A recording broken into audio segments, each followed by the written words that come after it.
ಮೈಸೂರು ಜಿಲ್ಲಾಡಳಿತ, ಕನ್ನಡ ಸಂಸ್ಕೃತಿ ಇಲಾಖೆ, ಮೈಸೂರು ಮಹಾನಗರ ಪಾಲಿಕೆ ಹಾಗೂ ಛತ್ರಪತಿ ಶಿವಾಜಿ ಜಯಂತ್ಯೋತ್ಸವ ಸಮಿತಿಯ ವತಿಯಿಂದ ಮೈಸೂರಿನಲ್ಲಿಂದು ಛತ್ರಪತಿ ಶಿವಾಜಿ ಜಯಂತಿ ನಡೆಯಿತು.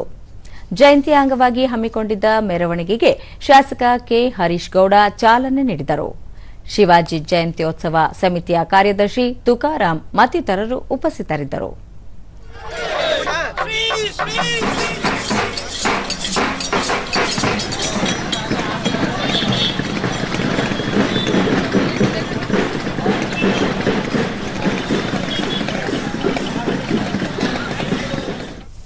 ಬಳಿಕ ಹರೀಶ್ ಗೌಡ ಹಿಂದೂ ಸಾಮ್ರಾಜ್ಯ ನಿರ್ಮಾಣ ಮಾಡಲು ಹೊರಟಿದ್ದ ಛತ್ರಪತಿ ಶಿವಾಜಿ ಜಯಂತಿ ಮಹೋತ್ಸವ ಅರ್ಥಪೂರ್ಣವಾಗಿ ಆಚರಿಸಲಾಗುತ್ತಿದೆ.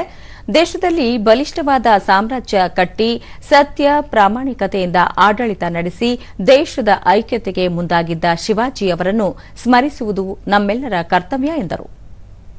ಶಿವಾಜಿ ಮಹಾರಾಜರು ಸೂರ್ಯಚಂದ್ರ ಇರೋವರೆಗೂ ಶಾಶ್ವತವಾಗಿ ಉಳ್ಕೊಳ್ಳುವಂತಹ ವ್ಯಕ್ತಿತ್ವ ಅವರು. ಹಾಗಾಗಿ ಅವ್ರ ಜಯಂತ್ಯೋತ್ಸವವನ್ನು ನಾವು ಆಚರಣೆ ಮಾಡ್ತಾ ಇದ್ದೀವಿ.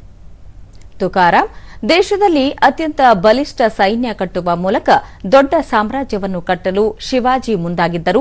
ಅಂತಹ ನಾಯಕನನ್ನು ಸ್ಮರಿಸಿಕೊಳ್ಳುವುದು ಮತ್ತು ಅಂತಹವರ ಮಾರ್ಗದರ್ಶನದಲ್ಲಿ ಮುನ್ನಡೆಯುವುದು ಅತ್ಯಗತ್ಯ ಎಂದು ಹೇಳಿದರು. ಏನೆಲ್ಲ ಮಾಡಿದ್ರು ಅಂತ ಸಮಯದಲ್ಲಿ ಪುಟ್ಟ ಒಂದು ಸೈನ್ಯವನ್ನು ಕಟ್ಟಿಕೊಂಡು ಇಡೀ ದೇಶಕ್ಕೆ, ಇಡೀ ವಿಶ್ವನೇ ತಿರುಗಿ ನೋಡ್ತಕ್ಕಂಥ ಒಂದು ಪರಾಕ್ರಮವನ್ನು ಮಾಡಿದಂಥ ಶಿವಾಜಿ ಮಹಾರಾಜರ ಒಂದು ಜಯಂತಿ ಆಚರಿಸಲಿಕ್ಕೆ ಇವತ್ತು ಸರ್ಕಾರ ಅನುವು ಮಾಡಿಕೊಟ್ಟಿದೆ.